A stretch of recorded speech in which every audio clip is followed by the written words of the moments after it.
Bagamat may bahagyang pagtaas sa inflation ng Pilipinas, tuloy-tuloy pa rin ang pagbaba ng presyo ng pagkain sa merkado. Ayon po yan sa Philippine Statistics Authority o PSA. May detalye si Gab Villegas.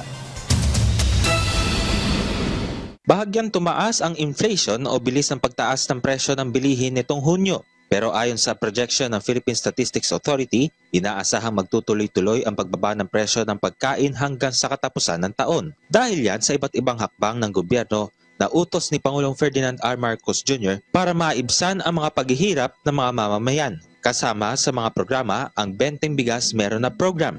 Yung ating nakikita dito is that first, yung rice contribution, yung rice inflation, no, what we're expecting is that it will really be negative until the end of the year.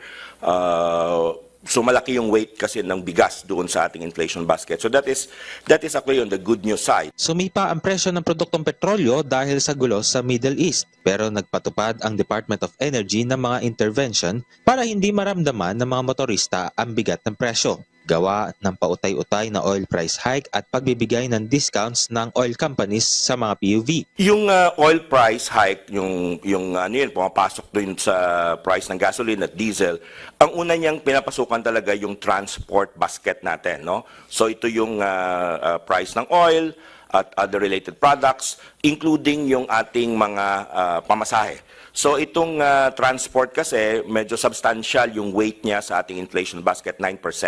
So dito siya una pumapasok. Tiwala si Finance Secretary Ralph Recto na mabisa ang mga programa ng gobyerno. Kaya maganda ang projection ng Philippine Statistics Authority hanggang matapos ang 2025. Pero hindi raw dito nagtatapos ang trabaho ng pamahalaan dahil target pang mababa ang bilang ng nagugutom sa bansa. Gab Humilde Villegas para sa Pambansang TV sa Bagong Pilipinas.